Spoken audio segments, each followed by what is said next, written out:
ఎలా దెబ్బ కొట్టాలన్నా కుదరటం లేదు. అయినా వీళ్ళకు ఉన్న పళ్ళంగా 5 లక్షలు ఎలా వచ్చాయి? అదే బావా నాకు అర్థం కావటం లేదు. నీకు అర్థమైతే ఆశ్చర్యపడాలి కానీ అర్థం కాకపోతే ఆశ్చర్యమేముంది? Useless fellow.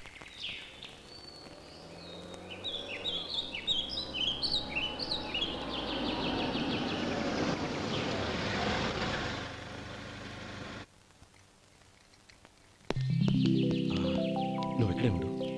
అన్నయ్య మూడు ఎలా ఉందో చూసి నేను లోపలికి తీసుకెళ్తాను. ఓకే? అలాగే.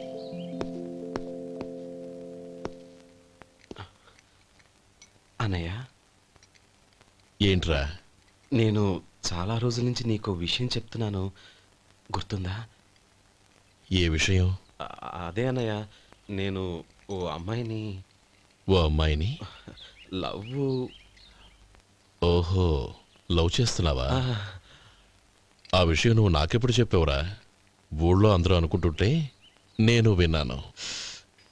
సారీ అన్నయ్య, నీకు చాన్నాళ్ళుగా చెప్పాలనుకుంటున్నాను కదా, అందువల్ల చెప్పేశానేమో అనుకున్నాను. ఓహో, ఆ అమ్మాయి వచ్చిందన్నయ్య, బయట నిలబడి ఉంది. బయట నిలబెట్టడం ఏమిట్రా? లోపలికి తీసుకురా. అలాగే అన్నయ్య.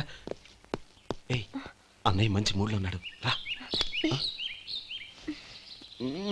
కమ్.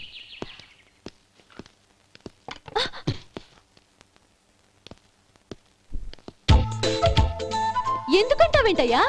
ఆ అన్నయ్య మాట వినగానే మీ డాక్టర్ గడగడ వణికిపోతాడు. అసలు డాక్టర్ చదివే తమ్ముడిని అలా భయపెట్టచ్చా? తప్పు కదా? తప్పేనండి. నమస్కారం. అదేంట్రా, మనిషో పక్కనుంటే నమస్కారం ఇంకో పక్కనుంది? అది మర్యాద అన్నయ్య, మర్యాద. ఆహా, అవును, నీ పేరేంటమ్మా? నందిని. నందిని.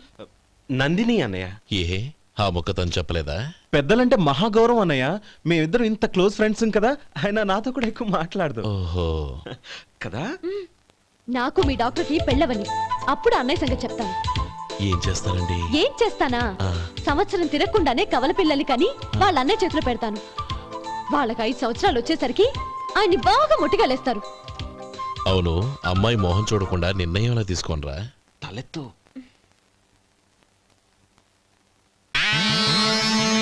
ఏం చెప్తా?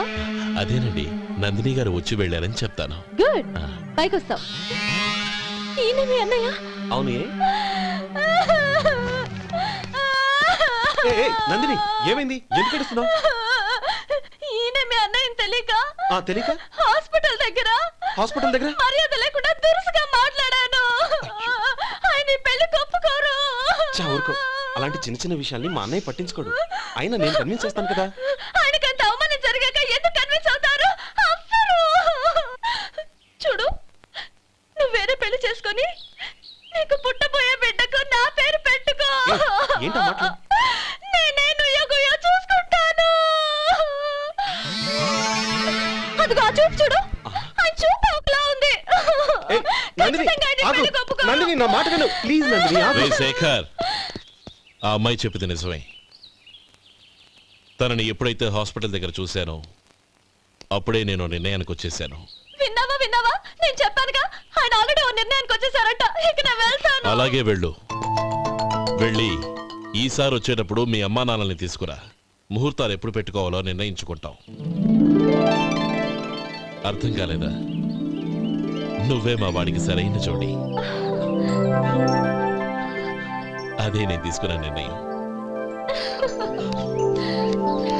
థాంక్యూ బావగారు, నన్ను ఆశీర్వదించండి. లేమా, శీఘ్రమేవ కళ్యాణ ప్రాప్తిరస్తు.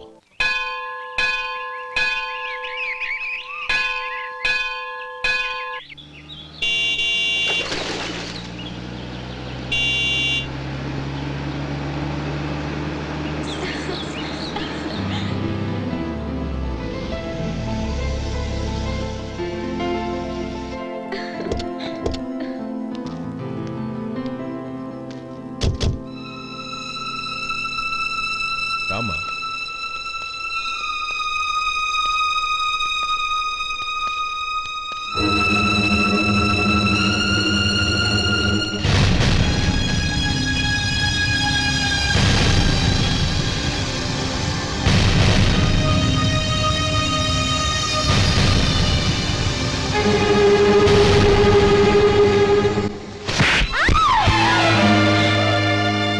తీసావు కదే.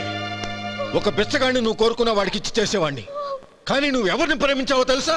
ఎవడి నీడ సోకితే పంచమహాపాతకాలు అంటుకుంటాయనుకుంటున్నానో వాడి తమ్ముణ్ణి. ఆ రోజు ఆ గోపాలం గాడు నిశ్చితార్థం వరకు వచ్చి నా చెల్లెల్ని చేసుకొని వెళ్ళిపోయాడు. ఆ ఆవేశంలో తొందరపడి ఓ పొరుగురు వాడికి నా చెల్లెల్నిచ్చి పెళ్లి చేశాను. ఆ తర్వాత తెలిసింది వాడికి అంతకుముందే పెళ్ళి అయిపోయిందని. వాడు పెళ్ళైన వాడైనా పర్వాలేదు, పరమ దుర్మార్గుడు. ఇంకొకరిని ప్రేమించిన దానివేగా అని దెప్పి పడుస్తూ నా చెల్లెలికి మాటలతోనే నరకం చూపించాడు. అటు ప్రేమించిన వాడు దగా చేశాడు, ఇటు చేసుకున్నవాడు కిరాతకుడు. ఇలా చిత్రవధ అనుభవించి నా చెల్లెలు ఒకరోజు స్టవ్ పేలిపోయి చనిపోయింది. దీనికంతటికి కారణం ఎవరు? వాడు అన్న. అటువంటి వాడింటికి కోడలుగా వెళ్తావా? ఒక్క మాట చెప్తున్నాను విను.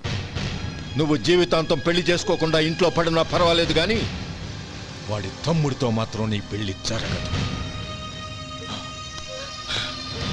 రేయ్, పురోహితుని రమ్మని చెప్పు. వచ్చే ముహూర్తంలోనే నీకు నందినికి పెళ్లి.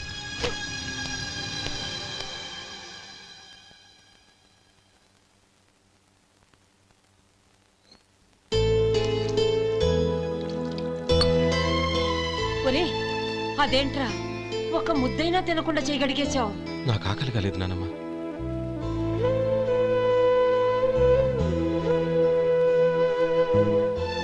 ఆ అమ్మాయి చాలా మంచిది, చదువుకున్న పిల్ల, మనందరికీ బాగా నచ్చింది. కానీ ఆ లక్ష్మీపతి గారి గురించి ఆలోచిస్తేనే నాకు భయం వేస్తోంది. వాడు మన కుటుంబం ఎప్పుడెప్పుడు విడిపోతుందా అని ఎదురు చూస్తున్నాడు. అన్నయ్య, ఆ అమ్మాయే కాదు, ఈ ప్రపంచంలో మన కుటుంబం కంటే నాకేది ఎక్కువ కాదు. ఆ పెళ్లి గురించి నేను మర్చిపోయాను, మీరు మర్చిపోండి.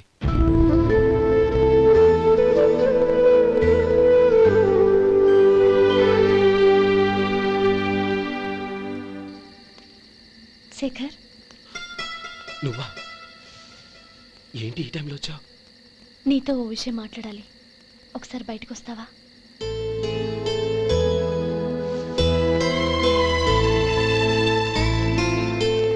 ఏంటి సూట్ కేసుతో వచ్చావు? శేఖర్, మా నాన్న నాకు వేరే పెళ్లి చేయాలని చూస్తున్నాడు. అందుకే నేను నిర్ణయానికి వచ్చాను. మన ఇద్దరం ఎక్కడికైనా పారిపోదాం. చూడండి, ఈ టైంలో నిన్ను నన్ను మా అన్నయ్య చూసాడంటే బాగోదు. నువ్వు వెళ్ళిపో. అన్నయ్య అన్నయ్య అన్నయ్య, ఎప్పుడు మీ అన్నయ్య మాటేనా? నీకు నేను ముఖ్యమా, మీ అన్నయ్య ముఖ్యమా? నాకు మా అన్నయ్య ముఖ్యం. శేఖర్, నీ గుండెల మీద చేయి వేసుకొని చెప్పు, నన్ను మర్చిపోయి సుఖంగా ఉండగలవా?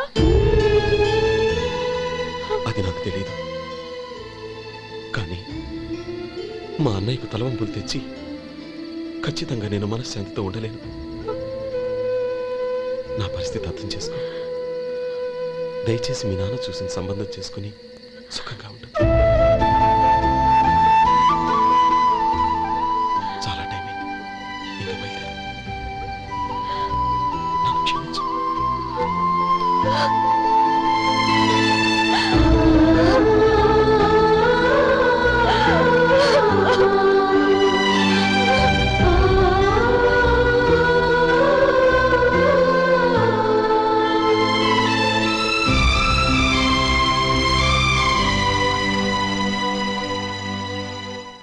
ఏంట్రా అలా మౌనంగా కూర్చున్నావు? ఏం లేదురా, కోరుకున్న అమ్మాయి రా పారిపోదామని వస్తే మా అన్నయ్య బాధపడే పనేది నేను చెయ్యలేను. నన్ను క్షమించని ఆ అమ్మాయిని పంపించేసేట్రా నా తమ్ముడు. అదిరా వాడికి నా మీద ఉన్న అభిమానం. ఇంతవరకు వాడు అడిగింది ఏదీ నేను లేదని లేదు. ఒక అన్నగా వాడి పట్ల నా బాధ్యతలన్నీ నెరవేర్చాను. అలాంటిది ఈరోజు వాడు మనసారా కోరుకున్న అమ్మాయిని వద్దని నేను ఎలా చెప్పగలనురా? వాడి సంతోషం కంటే నాకు కావాల్సిందే ఉంది. అందుకే నేను ఒక నిర్ణయానికి వచ్చాను. ఓపెనింగ్ స్టాకు 31,700 అండి. ఈ రోజు 200 లారీల్లో 21,500 ప్యాడీ వచ్చిందండి. అవి ఈ పక్కన సర్దించానండి. తర్వాత ఇవి నిన్నొచ్చిన ధాన్యం బస్తాలండి. 50 లారీల్లో 5,000 బస్తాల బియ్యం బయటకు పంపించామండి. సాయంత్రానికి మన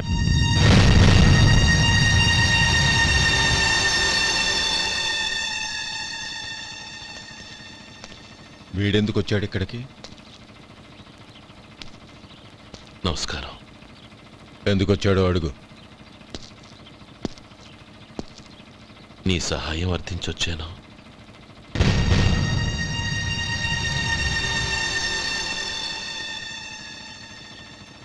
మీరు వెళ్ళండి. ఆ రోజు నీ చెల్లెల్ని నేను చేసుకోనన్నాను. ఏ పరిస్థితిలో అలా అన్నానో నీకు తెలుసు. నేను చేసింది తప్పని నీకు అనిపిస్తే ఆ తప్పుకి నా తమ్ముడిని శిక్షించద్దు. మన మధ్య ఉన్న విరోధం తెలియక వాళ్ళు ప్రేమించుకున్నారు. నేను నా తమ్ముడికి నీ కూతుర్నిమ్మని అడగడానికి వచ్చాను. దయచేసి వాళ్ళ పెళ్లికి అంగీకరించు. నీ మొహం చూస్తేనే పాపమని సొంత ఊరినే వదిలేసి వచ్చిన వాణ్ణి. అలాంటి నేను నీ ఇంటికి నా బిడ్డనివ్వాలా? ఇన్నేళ్లుగా నీ నీడ కూడా నా మీద పడకూడదని పట్టుదలగా ఉన్న నేను దాన్ని వదులుకొని నీతో సంబంధం కలుపుకోవాలా? సరే, నేను నా పట్టుదలని ఆత్మాభిమానాన్ని అన్నిటినీ వదులుకొని నా కూతుర్ని తమ్ముడికిచ్చి చేశానే అనుకో. దానికి బదులుగా నువ్వేం వదులుకుంటావు? ఏం వదులుకుంటావో చెప్పు.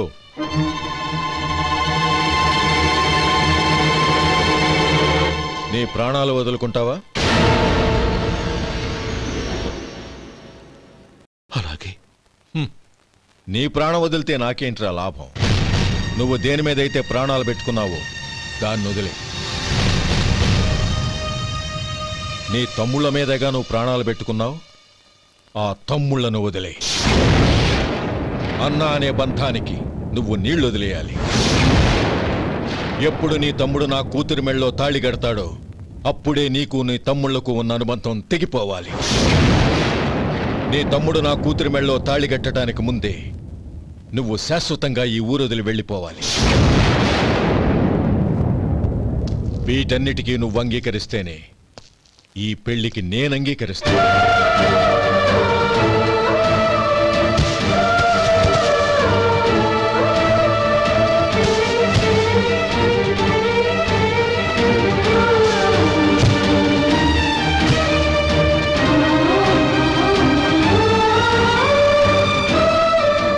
ఏమంటావు?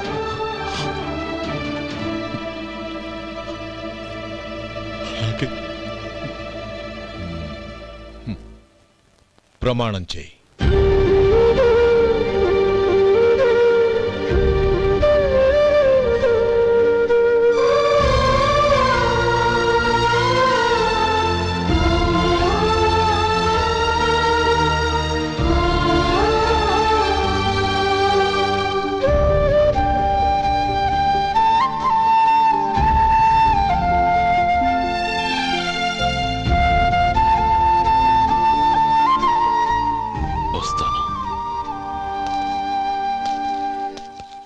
అంకుల్, నందిని నాకిచ్చి పెళ్లి చేస్తానని చెప్పి ఇప్పుడు వాడి తమ్ముడికిచ్చి చేస్తానని మాటిచ్చారేంటి?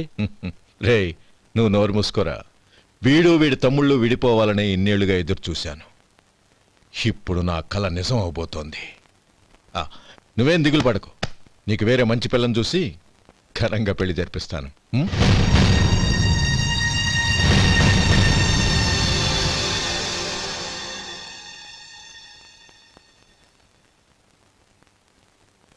శేఖర్, మధు, నానమ్మా, రే, నువ్వు చాలా అదృష్టవంతుడివిరా. లక్ష్మీపతిని కలిశాను. పాప అనవసరంగా వాడిని అపార్థం చేసుకున్నావురా. వాడెంతో ఆప్యాయంగా నన్ను పలకరించాడు. ఆనందంగా ఈ పెళ్లి ఒప్పుకో.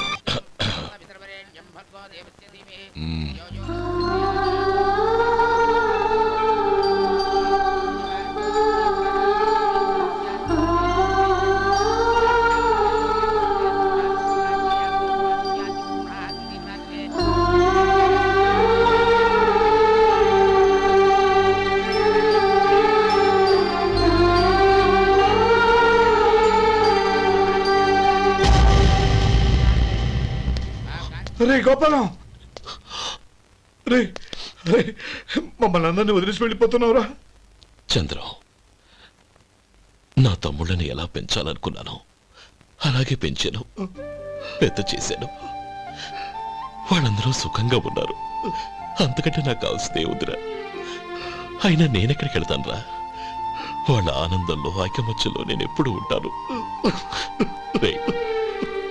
ఎడకు ఎవరైనా చూస్తే బాగోదు. కళ్ళు తుడుచుకో, లోపలికి వెళ్ళావు.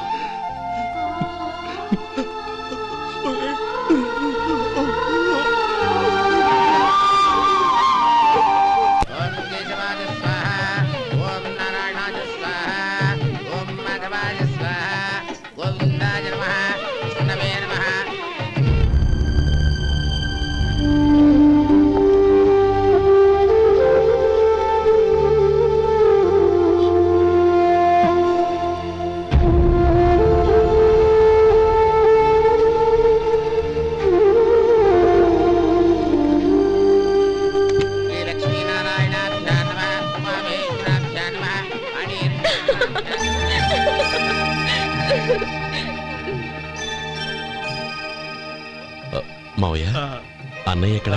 పని మీద బయటికి వెళ్ళాడు, వచ్చేస్తాడు. ఓహో అలాగా. నమస్కారం, రండి రండి.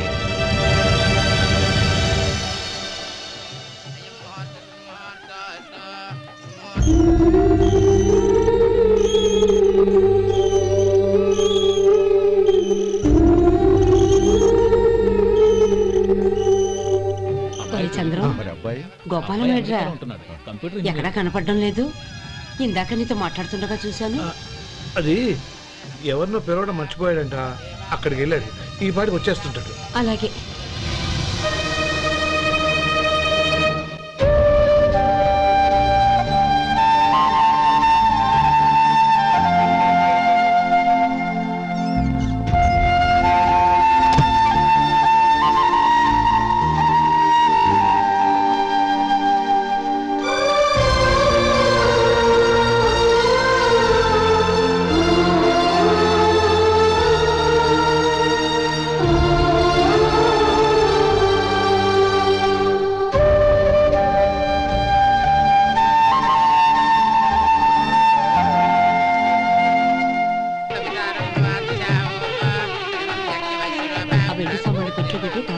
అలాగే.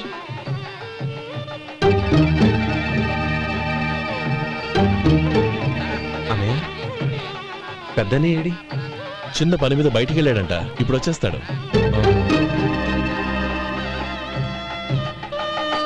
భజంత్రీలు భజంత్రీలు బాబు, తాడిబొట్టు అందుకోండి. ఆపండి.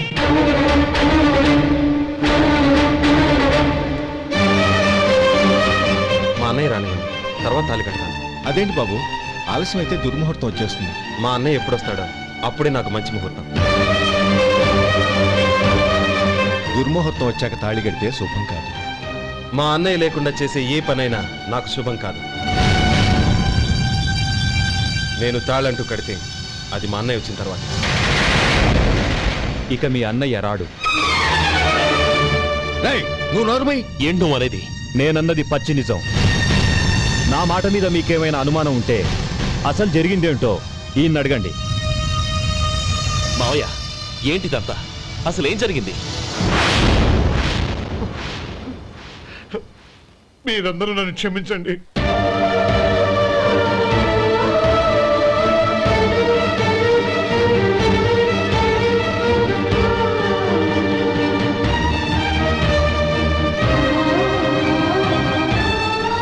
ఇది బాబు జరిగింది.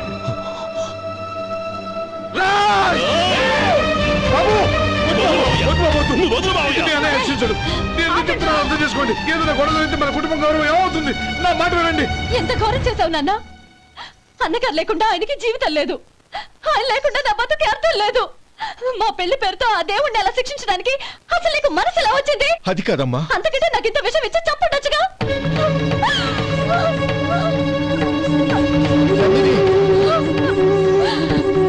నందిని, నందిని, నందిని, అమ్మా నందిని, నా మాట వినమ్మా. నందిని, ఎందుకే బాధపడతావు? వాడు కట్టుకోకపోతేనే నిన్ను చేసుకోవడానికి నేనున్నానుగా.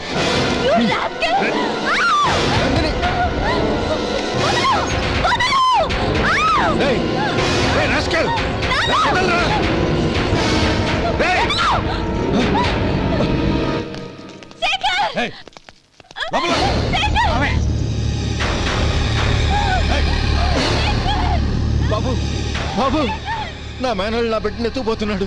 దాని జీవితం నాశనం అయిపోతుంది. మీకు దండం పెడతాను, దాన్ని కాపాడండి. చిచ్చి, నీలాంటి వాడికి పుట్టిన దాంతో మాకేమిటి సంబంధం? ఎవరిని కాపాడాల్సిన అవసరం మాకు లేదు. ఒరేయ్ శేఖర్, తప్పురా. ఎప్పుడైతే అమ్మాయి నీతో పెళ్లి పీటల మీద కూర్చుందో అప్పుడే మన ఇంటి గొడవలేనట్టు లెక్క. అవునండి, ఒక ఆడపిల్లని కాపాడలేకపోయామని బావగారికి తెలిస్తే మనల్ని క్షమించరు. నానమ్మ, వీళ్ళని తీసుకుని ఇంటికి వెళ్ళు. శేఖర్, గోపి, మీరెళ్ళి అనయం వెతకండి. నందిని విషయం నేను చూసుకుంటాను. వాడు ఎక్కడికి తీసుకెళ్ళి ఉంటాడు?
దండం పెడతాను, చంపదు.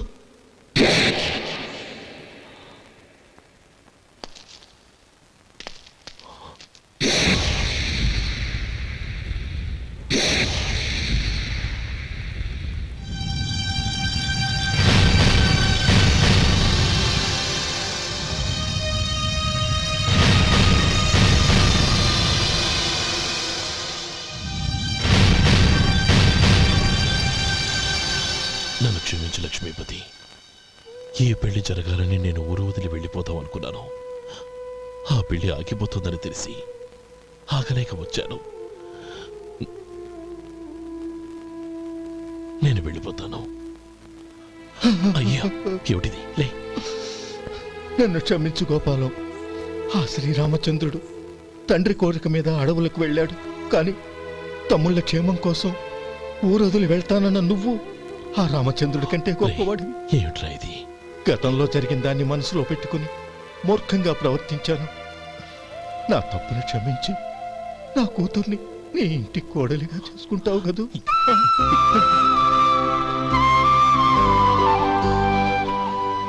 బావా, నా మనసులో ఉన్న కోరిక చెప్పనా? చెప్పు బావా. నాకింకో జన్మంటూ ఉంటే నీ తమ్ముడిగా పుట్టాలనుందిరా.